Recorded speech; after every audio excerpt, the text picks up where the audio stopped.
enjoying the lecture with a reception in Baxter Lounge, which is just down the hall. Some African peoples have the tradition that the good among the deceased, who are remembered by name, continue to exert a positive influence on the clan as a part of the living dead. Today we have the occasion to remember Charles D.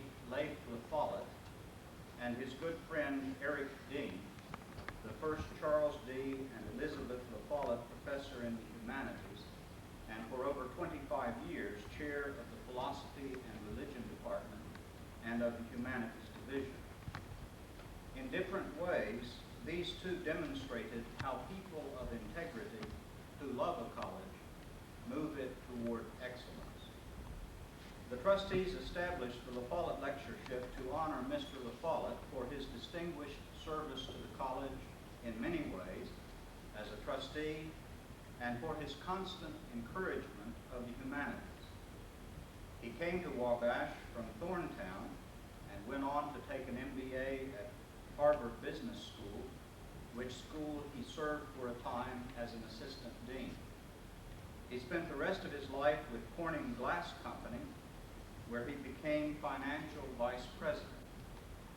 The world-famous Corning Glass Museum that some of us have had the very great pleasure of visiting was the realization of one of Mr. LaFollette's ideas. Throughout his career as a trustee of Wabash, he took pains to get to know the faculty and was ever a devoted friend of the humanities. As Eric Dean recalled, when budget cutting was decimating that discipline throughout the country, that the humanities at Wabash continue to be vigorous and respected is due in no small part to the indefatigable efforts of Mr. LaFollette. Bill Placher is also an alumnus of the college, the first, as it happens, to give a LaFollette lecture. A picture in Bill's office, painted from a photograph, shows him walking onto the East Campus from Wabash Avenue as a student. I like to imagine it as when he was a freshman, because the college has been a better place intellectually and morally ever since he first stepped foot on the campus as an honor scholar. He demonstrated how one student makes a college a better place to live and to study, and how one student can cause his fellows, students and teachers alike, to pull up their collective socks. A kind of competition existed back then among the divisions and the departments to see which would be fortunate to have him as a major. We didn't quite get down to, we'll give you 2 juniors, 1 senior, but we thought about it. He was what you call an early bloomer. After a junior year at Aberdeen, in a program he later directed and rejuvenated, he graduated summa cum laude, first man of his class of 1970.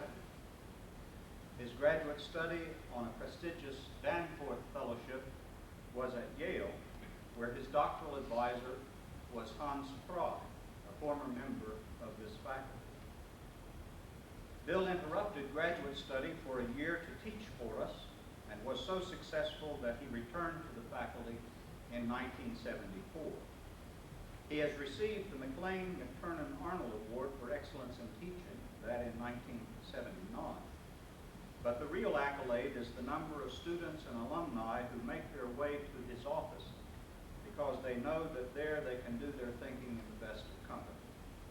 His 3 books, many articles, and significant lectureships, including the Niebuhr lectures in Chicago next spring, are indications of his status as a leading Christian theologian.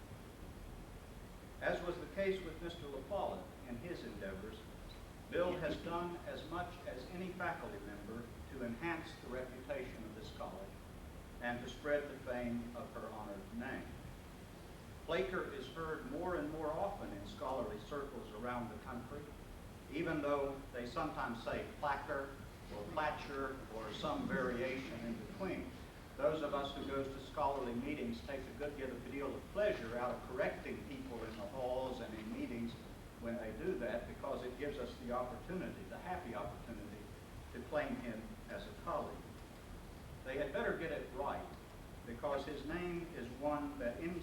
person in the field will have to confront. It is getting harder and harder for us to keep his light under a bushel. We regularly call on him at important times to think our best thoughts and express our best selves, beginning with his commencement address that gave profound voice to an entire Wabash generation at the end of the 60s and the beginning of the 70s. It was the only commencement address in living memory that to receive a standing ovation. His speeches also include his sesquicentennial address on the college's use of its past, that in 1982. Today we call on him again to open the second decade of LaFollette lectures, this time, as the lectureship stipulates, on the relation between one's academic discipline and the humanities broadly conceived.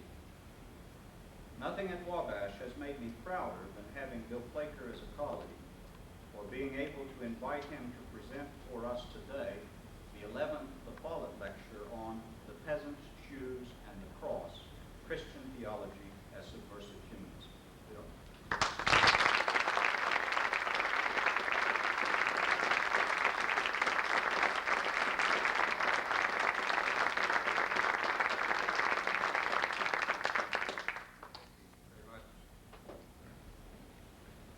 LaFollette's lecture's assignment, as Raymond just said, is to discuss the relation between one's own academic discipline and the humanities broadly conceived. I've brooded over that charge with a sense of rising panic, more than once recalling Mr. Lincoln's story of the man who was run out of town on a rail. If it weren't for the honor of the thing, he said he would have just as soon have walked. Part of my nervousness in the face of this particular honor derives from the excellence of the preceding lectures. One begins to feel a bit like a rookie pitcher called in when the team is on a 10-game winning streak. Friends pat you on the back and tell you not to worry, but you know they're lying. Beyond that, I remember Mr. LaFollette, who sought me out when I was a very new faculty member, as he had so many others, to ask about my work with genuine interest. The model of a trustee committed to the intellectual excellence of his college. And I remember Bob Petty at his transcendent LaFollette lecture. Derek Dean, the first LaFollette professor, both dead now within the last 2 years. We are surrounded, the Epistle to the Hebrews says, by so great a cloud of witnesses. Such a cloud makes for emotionally complicated occasions. But most of my worries derive from the assignment itself. My academic discipline, you see, is Christian theology. I spent much of my career writing and teaching about philosophy, and I sometimes even describe myself as an intellectual historian. But when it's 4 in the morning and I'm lying awake wondering if I've written anything worth writing, or am likely to before I die, I'm thinking about theology. It's moments like that in the middle of the night, I suppose, that define our vocations. The source of my panic lies in theology's deeply ambiguous relationship to the liberal arts. More than any of my predecessors in this lectureship, I suspect, I have to wrestle with the possibility that maybe I don't belong here at all. Here giving this lecture, here teaching at this college. What follows will go out on more than its share of limbs. I'm trying to be honest without talking myself out of a job. And it's easy.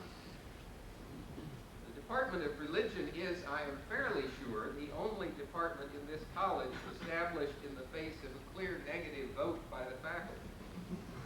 Sometime in the early 1930s, Mr. Edgar H. Evans offered Wabash a substantial sum of money to endow a chair of religion on condition that the college establish a religion requirement. At that time, only a few religion courses were offered, taught by faculty members from philosophy or classics, and listed in the college catalog as non-divisional courses, along with art appreciation and physical education. A faculty committee was appointed to study Mr. Evans' proposal and reported back 2 years later, unanimously recommending that the idea was impossible. 6 years after that, the faculty business proceeding at its usual stately case, the proposal emerged again and was defeated by vote of the whole faculty. 2 in favor, 20 against, 4 abstentions. By means not entirely clear to me, but I think involving presidential fiat, a professor of religion appeared anyway. So the initial occupant of the chair had the somewhat unusual experience of listening at the first faculty meeting he attended that fall, while his colleagues retroactively and, one senses reluctantly, approved the courses he had already begun to teach. The college was in bad financial shape just after World War II, and Mr. Evans had offered too much money for a president like Frank Sparks to turn it down. We like to think that in the years since, we in the religion department have won over our colleagues to accepting our existence, but it may be significant that we have never put that conviction to the test by asking for another vote. Even at that, Wabash is a safer place than most to pursue my particular vocation. Within the broad study of religion, Christian theology raises particular suspicions in the academic world. In a number of major American universities, one can study contemporary Buddhism or Islam and medieval or Reformation Christianity, but Christian thought of the last 200 years apparently isn't thought quite safe. At any rate, it isn't taught. At last spring's meeting of the Indiana Academy of Religion, a fine paper by my friend Raymond Williams began a discussion about the relation of one's own religious beliefs to one's teaching. We all agreed that, of course, in the classroom, a teacher should not be the advocate of a particular religious point of view. You try to evoke an empathetic understanding of the work under discussion, whatever it may be. If the students suspect you must be a Catholic when you teach Aquinas and a Taoist when you teach Chuang-Tzu, then all the better. Teachers of religion sometimes look at colleagues in other departments who do not feel as constrained from advocacy with a mixture of suspicion and envy, but the rules go with the territory. But suppose, someone asked at this meeting of college and university teachers from around the state, suppose after class, in private, a student comes into your office as a friend to ask what you personally believe. The sense of panic in some of our colleagues from state universities was palpable. Well, they said, you'd have to make a joke of it or turn the question around or anyway avoid answering. One caught a glimpse of strange careers dedicated over a lifetime to teaching a body of material, always living in fear that students might actually get excited about it or think it made some difference in their life.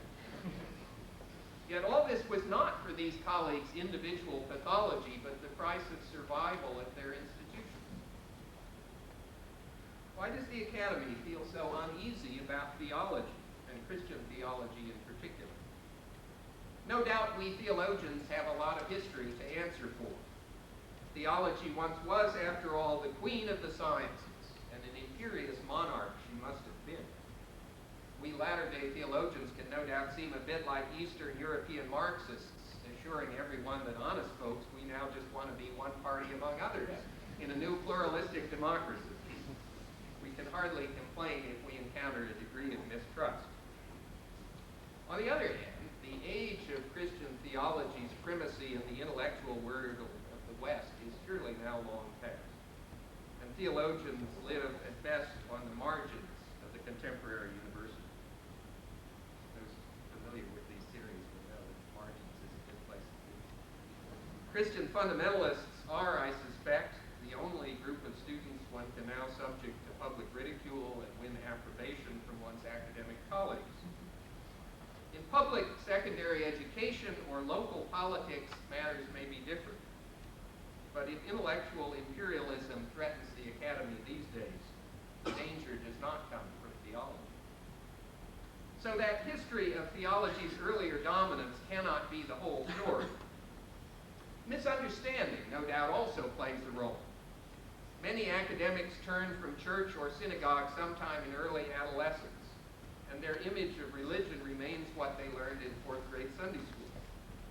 It is as if one assumed that the curriculum of college mathematics department culminated in long divisions, or that biological research consisted exclusively in gathering the leaves from different species of trees and pressing them flat under 3 volumes of the World Book Encyclopedia. Or if secular colleagues want to update their picture of religion, they turn on the television, and that doesn't help much either. Let me give one example. Professor Langdon Gilkey, just retired from the University of Chicago, stands well to the left of center, theologically, politically, and socially. Now in his late 60s, he still wears his hair shoulder length with a large gold earring. Yet Gilkey tells how when his son was taking 6th grade science at the University of Chicago Laboratory School, the teachers invited him over to speak in order to give equal time to the anti-evolutionist point of view. They just assumed he would oppose evolution. After all, he was a theologian. When our colleagues mistrust theologians, then, sometimes they are remembering the past, and sometimes they misunderstand who we are. But not always. Some in the academy are right to recognize us as an enemy. For one thing, American higher education is dedicated to producing people who will go on to successful careers in late capitalist society. Christian theology does not fit comfortably to such an agenda. Writing of the English public school he loathed, George Orwell remarked that part of the problem was that at Crossgates you were bidden to be at once a Christian and a social success, which is, of course, impossible. Imagine, after all, the admissions literature. We groom you for success in your careers. Our graduates on average make X thousand a year. We will prepare you for graduate and professional work at the best universities or cocktail party conversations at the best country clubs. And also, we will get you thinking about the service of the crucified son of a carpenter who calls his disciples to give up all that they have and pick up their crosses and follow. On second thought, perhaps we'd better leave out that last sentence. On this point, many academics will agree with the theologian's suspicions, sharing, as we do, a certain studied contempt for the industrial and commercial system whose generosity largely pays our salaries. Humanists, in particular, enjoy thinking of ourselves as fighting a heroic rearguard action on behalf of truth and beauty. We few, we have in few, and brothers. Theology challenges, however, not merely the values of the larger society, but many of the values of the academy itself. In many ways, after all, the modern academy still rests on beliefs about objective truth and disinterested inquiry. Friedrich Nietzsche described the ideal academic audience as made up of gigantic ears, big as a man, attached to small, thin stalks. But this stalk, he writes, was a human being. If one used a magnifying glass, one could even recognize a tiny, envious face. Also, that a bloated little soul was dangling from the stalk. A model of the academic world. Ears purely receptive, as unencumbered as possible with any of the ordinary accoutrements of human particularity. Now that sounds like an absurd exaggeration, and in fact I found that passage from Nietzsche in an essay by Jacques Derrida, whose deconstructionist strategies strike many as both exaggerated and absurd. But think for a moment about how modern academic inquiry began. Many of you will recall the passage in Descartes' Meditations which classically defined the project. Let us suppose then, Descartes writes, that we are now asleep, and that all these particulars, namely that we open our eyes, move our heads, hold out our hands, and such like actions, are only false illusions. And let us think that perhaps our hands and all our body are not as we see them. You see, in a way, you really do have to get rid of your bodies in order to engage in this project of pure disinterested inquiry. At least you have to imagine away your bodily parts. A good many feminists have learned from sad experience just how seriously the community of inquirers takes this demand. They get told in no uncertain terms that they should not introduce gender into academic discussion. For gender, after all, might remind us that we have bodies. To be sure. Most of the time, we don't actually have to sacrifice bodily parts or turn into those thin stalks Nietzsche conjured up so eloquently to join in academic discussion. Often, however, we are expected to toss aside our heritage and our history as the price of being accepted in the circle of rational discourse. For example, in what may be the most influential book written by a living American philosopher, Professor John Rawls of Harvard invites us to think about the meaning of justice.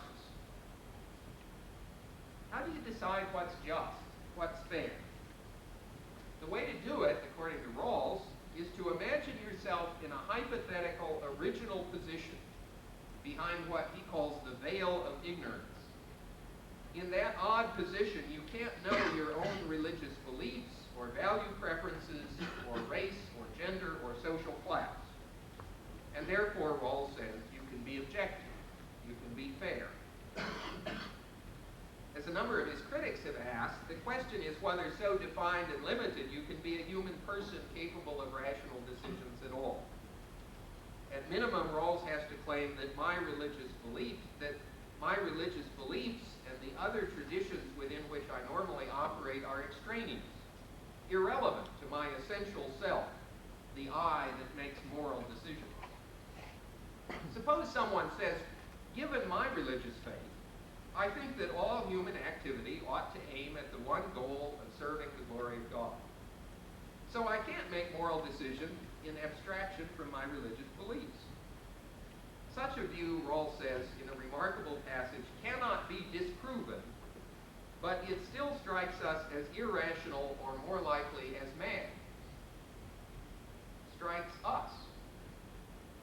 The pronoun has no antecedent in the text, but presumably refers to the sort of sensible, thoughtful people who go to Harvard and read large books in moral philosophy. People like that, Rawls assumes, share a set of values and assumptions, which derive largely from the Enlightenment and still pervade most colleges and universities. The fundamental prejudice of the Enlightenment, Hans-Georg Gadamer has written, is the prejudice against prejudice, which deprives tradition of its power. Put aside all those things your grandparents taught you. Put aside what you have simply fallen into the habit of believing. Dare to think for yourself. It is an intellectual vision with its own kind of heroism, and we preach it to the young at places like this all the time. The triumph of such values, however, creates problems for the poor theologian. I identified myself at the start as a Christian theologian. As a theologian, I stand in a particular tradition, that of Reformed Christianity. Though I lack the expertise of some of my colleagues, I could in principle teach about Jewish or Christian or Hindu theology, lay out its history, note the intellectual choices it faces, try to evoke the existential concerns which impel its particular beliefs. But I cannot write Islamic theology. I am not a Muslim. If I find a particular Muslim belief odd or perplexing, I can pose hard questions to Muslim friends. But I cannot argue that it is wrong as Islamic theology if it is in fact what Muslims believe. I'm an outsider. I don't have a vote.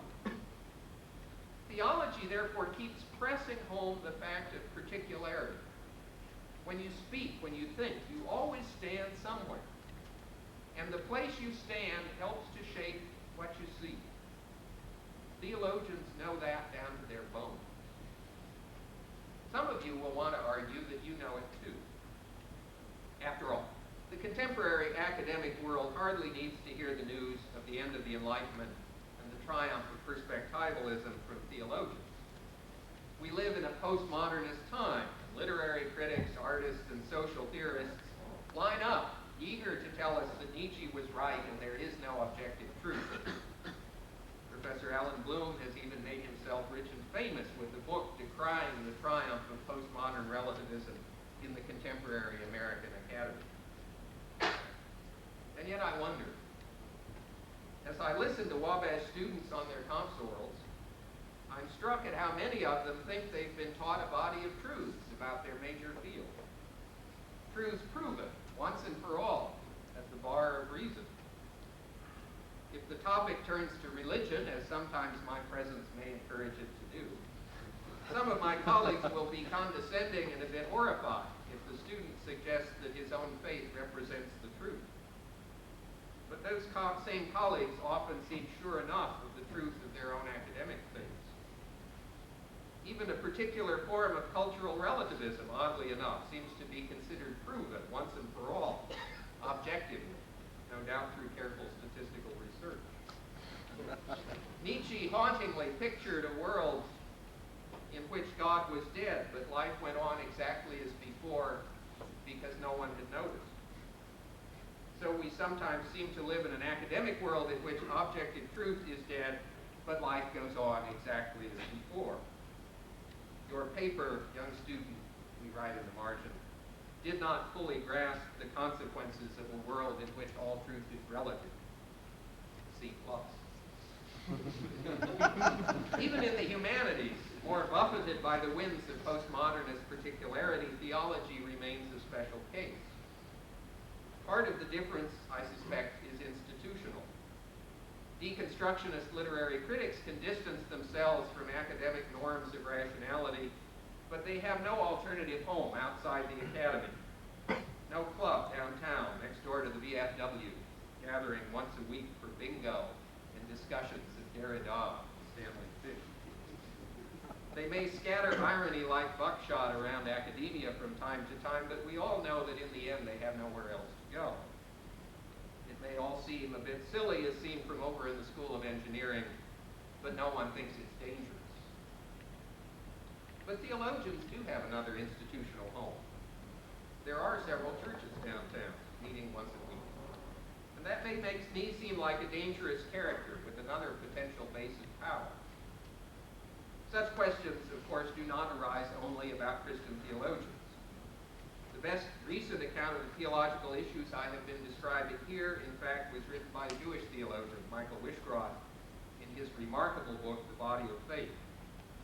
Wishgrad makes a good case that the Enlightenment's assumptions represent an even greater threat to Judaism than they do to Christianity, since claims about a covenant with the lineal descendants of Abraham are so central to Jewish faith, and Enlightenment modernity lacks even the categories to grasp such possibilities.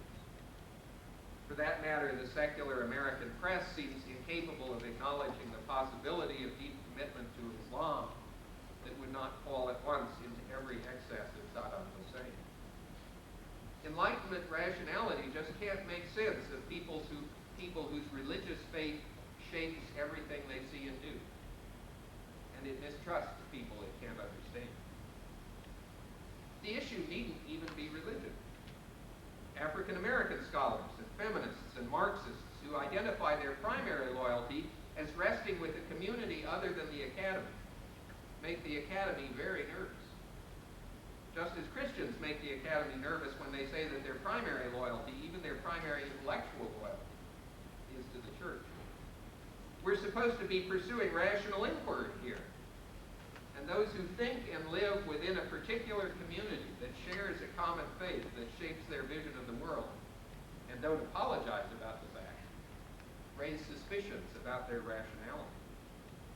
The Christian community, even in this secularizing age, happens still to have more power in American society than Judaism or Islam or feminism or Marxism or any single ethnic community. And so Christian theology comes in for more than its share of suspicion. We theologians, like most of our colleagues in other disciplines, are generally a sociable lot. And we dislike feeling ourselves at odds with our friends or out of place in the institutions where we have made our careers. So we tend to look for strategies that show that we do fit in after all. Let me call the two most common strategies generic theology and private theology. Generic theology says that what is distinctively Christian, or Buddhist, or Jewish, is peripheral to theology's real concerns. Theology, after all, really describes some characteristics of universal human experience, or conveys the eternal human quest for the divine. It therefore lies quite comfortably in the bosom of the humanities, for it is simply the study of one aspect of human experience among others. This is a generous, tolerant point of view, but it does not represent what most religions have traditionally said about themselves. Listen to the 13th century Zen Buddhist, Dogen. Those who are lax in their thinking are saying that the essence of Taoism, Confucianism, and Buddhism is identical, that the difference is only that of entrance into the way. If people say such things, Buddhism is already gone from them. Buddhism, Taoism, and Confucianism, Dogen insisted, are not different ways of saying the same thing. They are saying different things. And so it is generally with the world's religions, on matters as basic as how many gods there are, whether this world is a good creation or an illusion, how God has been revealed to us, and so on. If religious faiths so obviously disagree with one another, theologians trying not to offend their colleagues are tempted to turn to the form of radical relativism I've called tribalism. Yes, they concede what we believe is different from what those other folk believe, but it is just what we believe, in our tribe, our particular custom. No judgment of right or wrong implied on anybody else. Again, a generous point of view, but again, not what the religions themselves really seem to be saying. In the Bhagavad Gita, the Lord Krishna proclaims, "Of the whole world I am the origin and the dissolution too. Than me no other higher thing whatsoever exists. I am the dolphin of water monsters. Of rivers I am the Ganges. Of creations the beginning and the end. I am the death that carries off all, and the origin of things that are to be." And in the Hebrew Scriptures, the Lord God tells the prophet Amos that he not only brought the Israelites out of Egypt, but the Philistines from Caphtor and the Aramaeans from Kir. He is the Lord of all history. Indeed, he who made the Pleiades and Orion, who turned darkness into morning and darkened day into night, who summoned the waters of the sea and poured them over the earth, he who does this, his name is Yahweh. These are not claims about what our little tribe believes, how we happen to do things, but claims about the universal order of all creation. Theology tends to adjust to an academic environment by adopting an odd mixture of genericism and tribalism. This is just a symbol of universal experience, we are apt to say. And as for the symbol, well, it's the one we happen to use, but shucks, pick whatever makes you comfortable. But that's not what the Gita claims, or Amos, or Augustine, or the Quran. It's not what one says at a deathbed. It is not what inspired John Calvin, or Martin Luther King, or even now helps Desmond Tutu keep his courage up. Religious folk, by and large, believe in their particular religious point of view, and they believe it's true. And yet, it goes against so much of what the modern academy stands for, to claim truth or conclusions that can be reached only by way of faith. Thus, at the founding of the first great modern scientific university, the University of Berlin, in 1809, the philosopher Fichte proposed getting rid of the theology faculty altogether. If theology insists on a God, he wrote, who wills anything without cause, the content of whose will no human being can grasp through his own capacity, but only through direct divine communication. If it insists that such a communication has taken place and the result is set forth in certain sacred books, then a school of the use of reason can have nothing to do with it. Fichte's heirs remain with us. Their name is Legion. And part of me does not even disagree with them. The Christian gospel may be true, but even Christians, when we are being honest, do not claim that it is reasonable. And perhaps a college ought to be a school of reason. My assignment was to discuss the relation of my academic discipline to the humanities broadly conceived. And the conclusion seems to be that there isn't any such relation, or at most that it is one of opposition and contradiction. But there is another side of the story, and for that we have to think a bit more about the nature of the humanities themselves. In his essay on the origin of the work of art, philosopher Martin Heidegger described one of Van Gogh's paintings of a pair of peasant shoes, a painting reproduced in Mary Johnson's lovely poster for this lecture. From Van Gogh's painting, Heidegger says, we cannot even tell where these shoes stand. A pair of peasant shoes and nothing more. And yet, from the dark opening of the worn insides of the shoes, the toilsome tread of the worker stares forth. In the stiffly rugged heaviness of the shoes, there is the accumulated tenacity of her slow trudge through the far-spreading and ever-uniform furrows of the field, swept by a raw wind. On the leather lie the dampness and richness of the soil. Under the soles slides the loneliness of the field path as evening falls.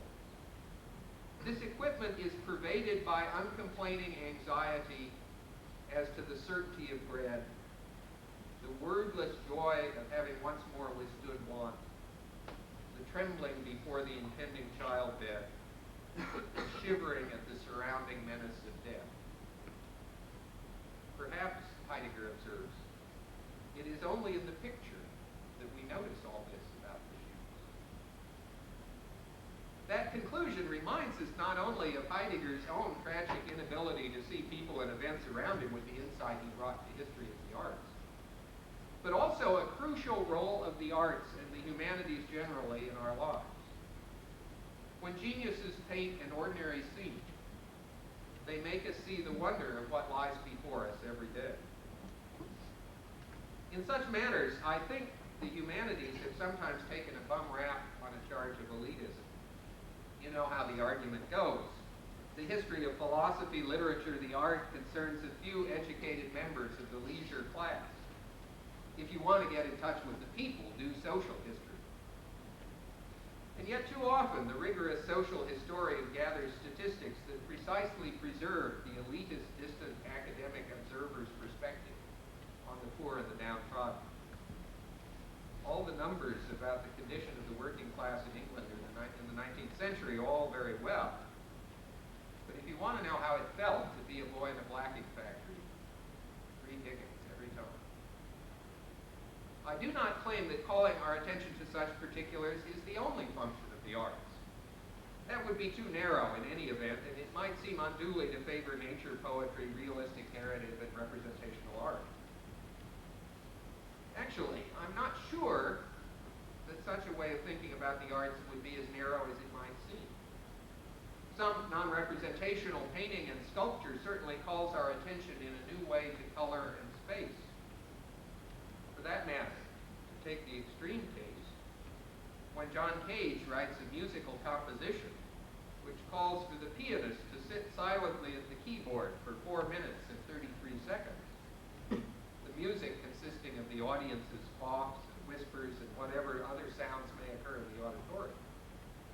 He is focusing our attention on matters we don't ordinarily notice, as surely as Van Gogh was when he painted those peasant shoes. Our intention, Cage has written, is to affirm this life, not to bring order out of chaos or to suggest improvements in creation, but simply to wake up to the life we're living. Exactly. But for my argument, I needn't claim that all the arts do this all the time. I only want to say that sometimes, and significantly, the artist captures the moment we would scarcely notice. The blackbird on a branch. An ordinary evening in New Haven. The old woman resting at end of day, the light shining through the leaves of the maple. The unexpected gesture of friendship. And helps us see afresh so much that ordinarily gets lost in the course of daily routine. Like most Americans of the last couple of generations, I suppose, I saw our school production of Thornton Wilder's Our Town when I was in high school. I still can't quite make up my mind about the play. Sometimes I think it's full of third-rate cliches. Sometimes I think it's one of the great pieces of American literature. At any rate, you remember the scene. I'm assuming most of you saw it in high school, too. When young Emily, died and gone to the graveyard up on the hill, decides, in spite of the warnings of the other dead spirits, that she wants to go back and relive just one typical day in Grover's Corners, New Hampshire. The warnings were right. She finds it unendurable. There she lives with people surrounded by the beauties of the world, touching those they love, and with so little time. But nobody stops to notice. No one really sees. She cries out and flees back to the graveyard.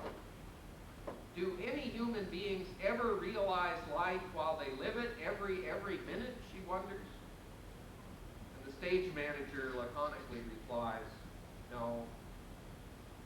Saints and poets, maybe. They do. Some. That juxtaposition of saints and poets leads to the point I want to make. I've been suggesting that one of the functions of the humanities is to capture the transcendent in the single ordinary moment. And that is also a central theme of Christian theology. In Erich Auerbach's astonishing book, Mimesis, its subtitle is The Representation of Reality in Western Literature, and it actually manages to cover the topic.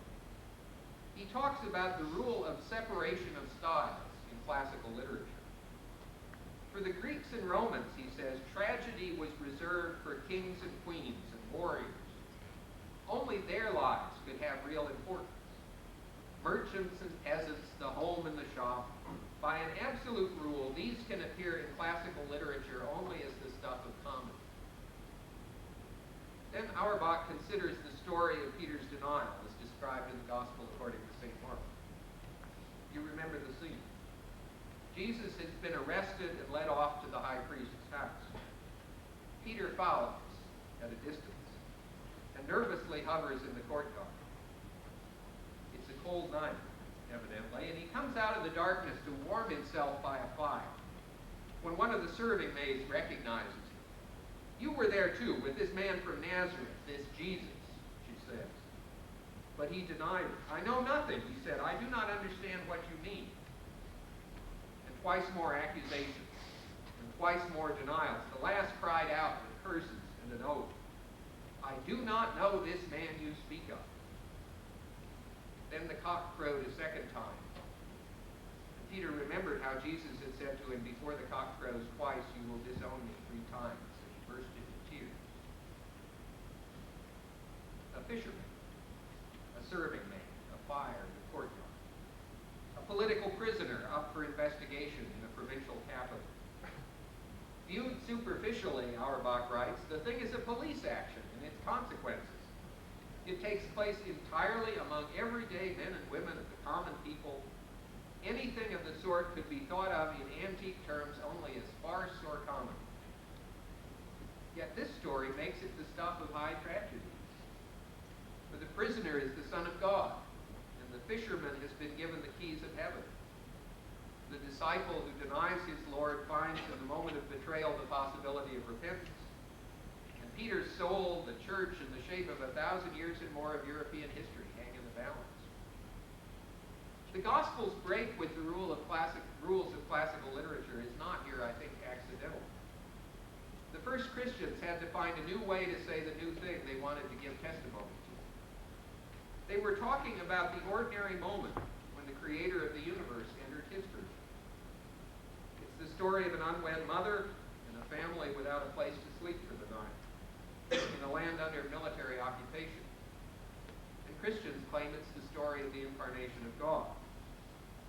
And if such a human moment can become the vehicle of the outpouring of God's grace, then no human moment can ever seem quite the same again.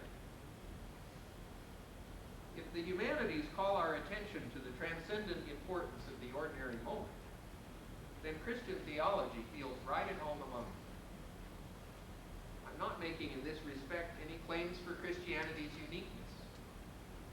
The Japanese Buddhist painters, whose work I loved, understood a similar lesson, and other religious traditions no doubt as well. I'm simply proposing that a Christian theologian in the world of the humanities may not be quite so much a stranger in a strange land as the first half of this lecture implies. As a transition to the second half of the lecture, I used Heidegger's meditation on one of Van Gogh's paintings. Let me return now to Van Gogh, that failed preacher, dismissed dismissed by his contemporaries as a failed painter. In December of 1878, young Vincent van Gogh left his parents' home to serve as a mission preacher in a poor coal mining district in Belgium. Interviewed years later, the pastor of a neighboring village recalled how Vincent gave away nearly all his clothes to the poor, sacrificing everything to the miners, to help the miners to whom he preached the gospel. He preferred, the pastor says, to go to the most unfortunate, the injured and the sick. He was prepared to make any sacrifice to ease their suffering. The family with whom he stayed remembered even that if he saw a caterpillar on the ground in the garden, he would gather it up delicately and go place it on a tree. As for his painting, Pastor Bonk continues in the interview, I cannot speak as a connoisseur. In any event, it was not taken seriously. He used to squat on the slag heaps and make portraits of the women gathering coal there or leaving, burdened with sacks. We noticed that he did not reproduce things of splendor to which we attribute beauty. Vincent, of course, saw the splendor in the old women at the slag heaps and the beauty. And in that, he fulfilled at once a part of the tasks of the humanities and a part of the vision of the Christian gospel. 2 years later, writing his brother Theo, he's conceded, now for more than 5 years, I have been more or less without employment, wandering here and there. I have lived as I could, as luck would have it, haphazardly. It is true that my financial affairs are in a sad state, and that my needs are greater, infinitely greater than my possessions. But I must continue on the path I have taken now. If I don't do anything, if I don't study, if I don't go on seeking any longer, I am lost. To continue,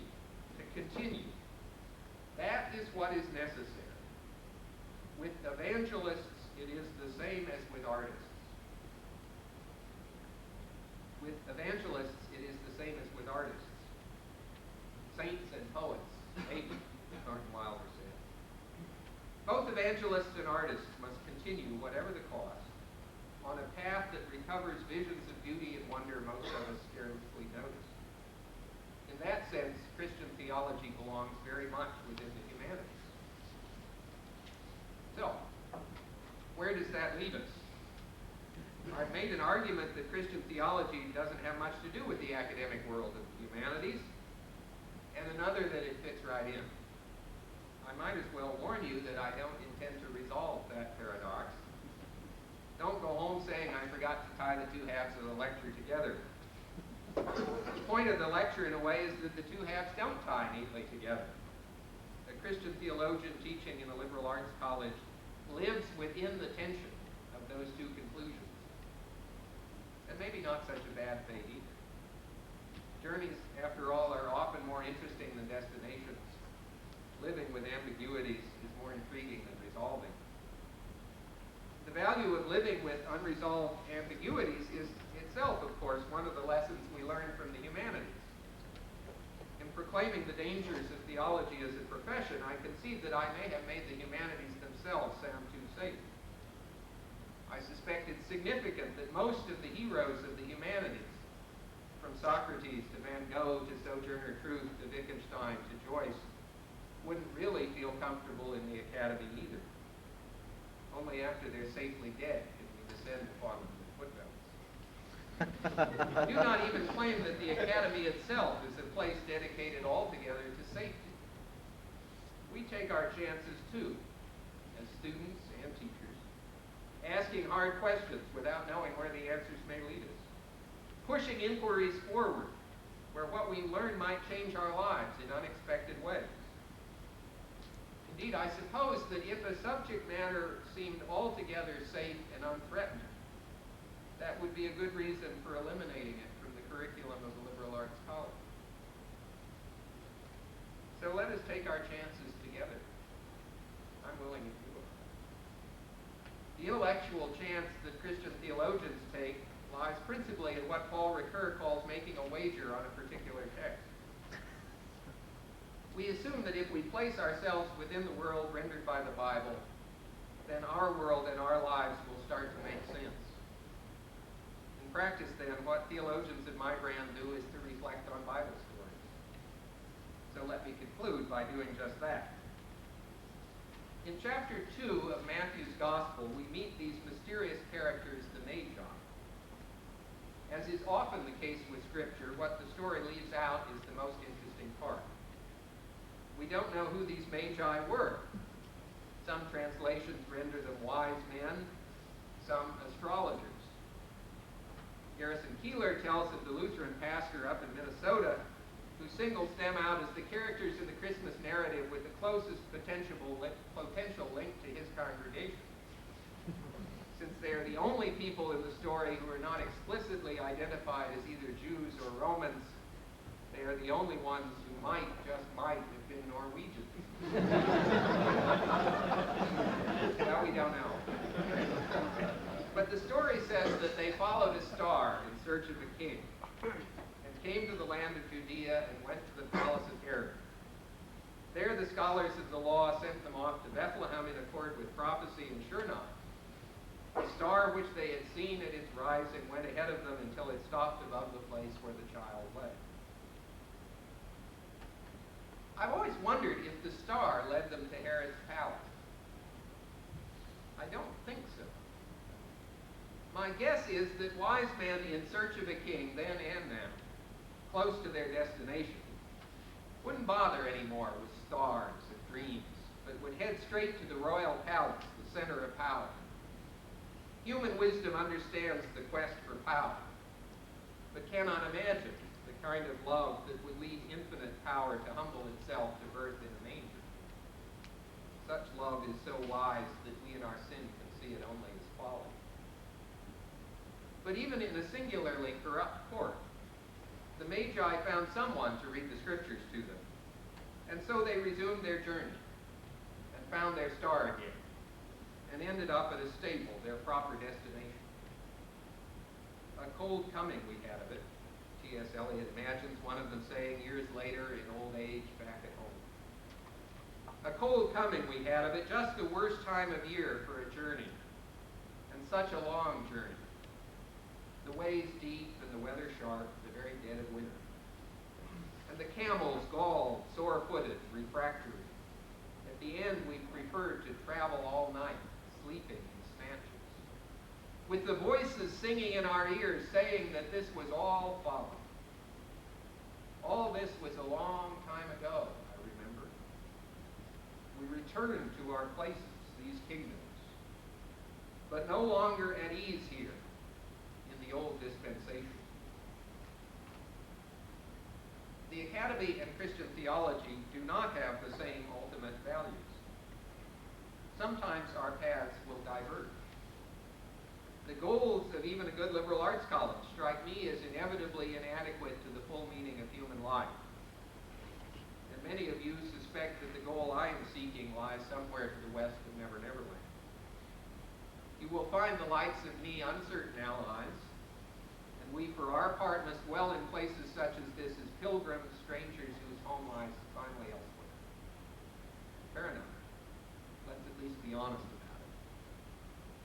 Still, we share some insights and some tasks, which the world often dismisses as folly and delusion. We share in mistrusting much of what the world finds comfortable. We can make some journeys together, join in resisting the voices that ridicule our common follies, and keep each other uneasy at the old dispensation.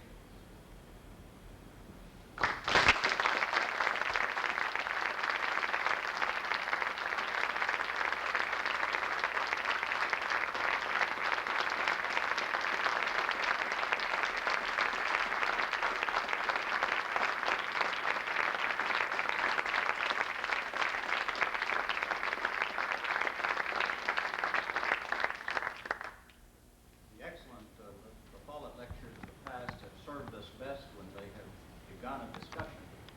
But it's the policy in LaFollette lectures not to do that here, but to invite you to join the lecturer in Baxter Lounge and reception to begin the conversation that I'm sure will continue on for for a long time to come. Bill has promised me that he will make his way there as quickly as he can, as quickly as is seemly, so he will not be leaving the city. But please help him by not capturing him here, but waiting until he gets to the lounge so he can greet you there. Bill, thank you very much.